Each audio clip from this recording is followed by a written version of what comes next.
All right, class.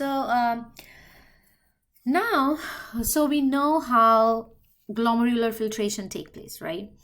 Now, let's come to another big concept. This is called glomerular filtration rate.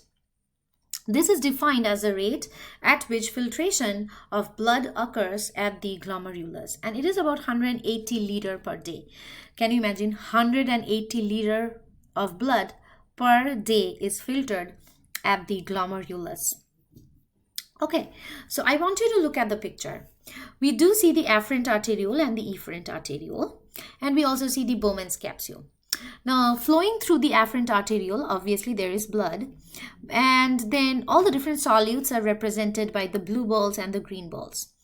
I want you to notice one thing. The green balls are not being filtered out. Do you see? The green balls stay in the blood. However, the smaller blue balls get filtered out into the glomerular space. What does that tell us? That tells us that not everything gets filtered out of the blood. And the stuff that remains in blood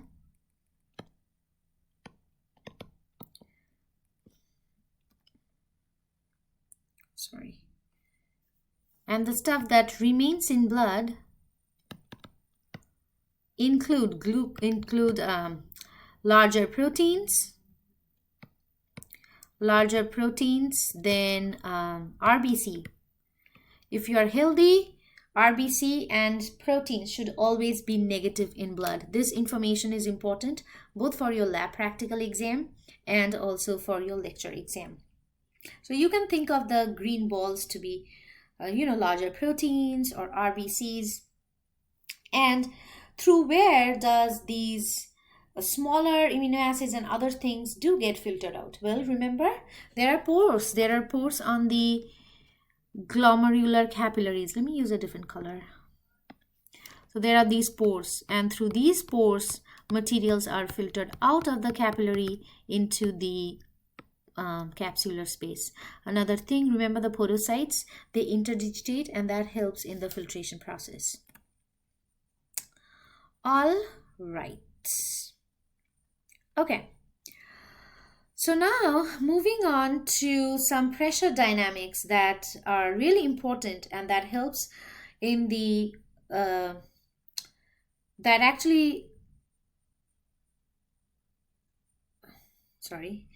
let's talk about some pressure. I got distracted. Let's look at some pressure dynamics that actually play a role in the glomerular filtration rate.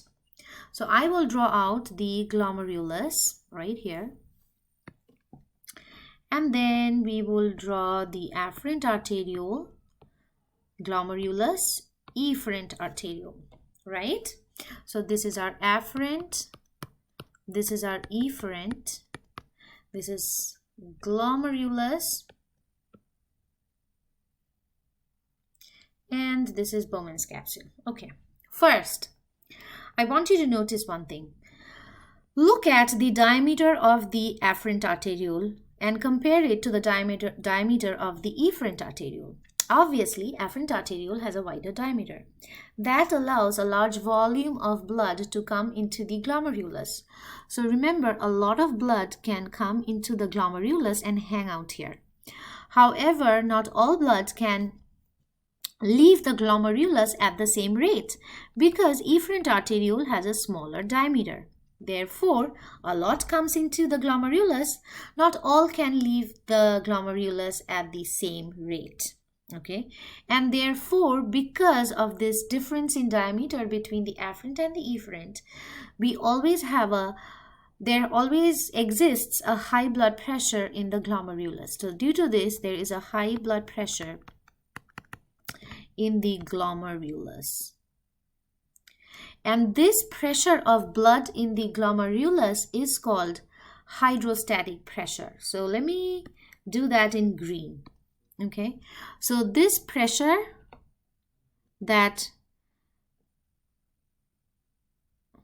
is the hydrostatic pressure, also denoted by pH. This is not the same as blood pH, like acidic, basic. No, this is hydrostatic pressure, which is the pressure of the fluid in the glomerular capillaries. And this pH is about 55 millimeter of mercury. Different textbooks might, come up with a different number, but we just pick the average, 55 millimeter of mercury. All right, good. Now, apart from that, there is another pressure, and this is called the colloid osmotic pressure. So the point is, there are some solutes, right? Let me draw some solutes, and I'll do this in red. There are some solutes in the blood, that is in the glomerulus. Remember, the more solutes, the more water will be sucked back into the blood. So these solutes that you see in the glomerulus, they suck fluid, they suck water towards themselves. And this pressure by which the solutes pull water from the Bowman's capsule to the glomerulus, this is called colloid osmotic pressure, denoted by pi. And this is about 30 millimeter of mercury. And then there is a third pressure. So this is pi. Okay, that's pi. The other one is fluid pressure. Fluid pressure is the pressure of the fluid of the Bowman's capsule. So in the Bowman's capsule, let me do this in yellow. In the Bowman's capsule, there is fluid, right? There is fluid here. And this fluid will exert a pressure on the glomerulus. And this is called the fluid pressure, or P fluid. So that's P fluid. And this is about 15 millimeter of mercury. Okay, so as we can see, we have the hydrostatic pressure in one direction, and both the colloid osmotic pressure and the fluid pressure work in the opposite direction. So therefore, from this we can calculate net filtration rate. Net filtration rate, let me do this in a different color, sorry, blue. Net filtration rate is hydrostatic pressure minus colloid osmotic pressure minus P fluid. And if you put the numbers, if you plug in the numbers, you get 55, negative 30, negative 15. So that gives you about 10 millimeter of mercury. This is the net filtration pressure. Net filtration pressure at the glomerulus. Okay, so these are the pressures. You must remember these. You might be asked to solve a problem based on this information on your lecture exam 4. All right, so there are some mechanisms that affect the glomerular filtration rate, and these are called myogenic reflexes. What do we mean by the term myogenic? Well, myo means muscle, right? Now, I want you to focus on the picture that I have drawn out. You do see the Bowman's capsule. You also see the afferent arteriole, the efferent arteriole, and the glomerulus. All right, now let's look into the afferent arteriole. The afferent arteriole, remember, it's an arteriole, so we will see smooth muscles wrapping around the arteriole. And these smooth muscles are innervated by some stretched receptors, which are shown in light blue. So, what's the point? Why are we studying myogenic reflex? Now, myogenic reflexes, these reflexes allow to keep the glomerular filtration rate steady at 180 liter per day, irrespective of your blood pressure. So no matter whether you have high blood pressure or low blood pressure, myogenic reflex will try super hard to keep the pressure, to keep the glomerular filtrate rate at 180 liter per day. All right, so let's talk about it.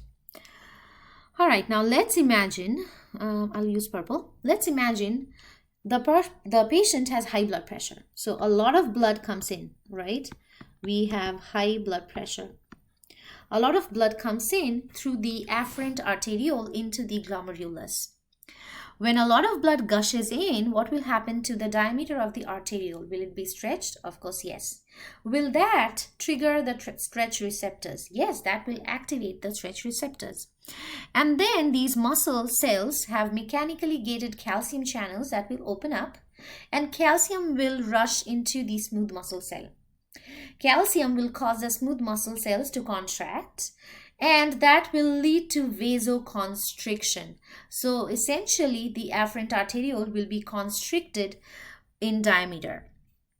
So since we have decrease in diameter of the afferent arteriole, what will happen to the hydrostatic pressure? So now we have, lesser diameter, right? We have a lesser diameter. We have a constricted afferent arteriole. So of course, less blood comes into the glomerulus, right? What will happen to the hydrostatic pressure? pH, will it go up or down? pH goes down.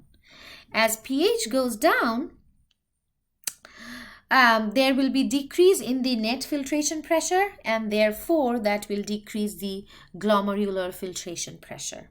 And that's how the smooth muscle surrounding the afferent arteriole regulates blood pressure. Okay, let's look at some other scenarios. Scenario number 2. Let's say you have low blood pressure in the afferent arteriole. So we have low blood pressure. Okay, so less blood comes in. If less blood comes in,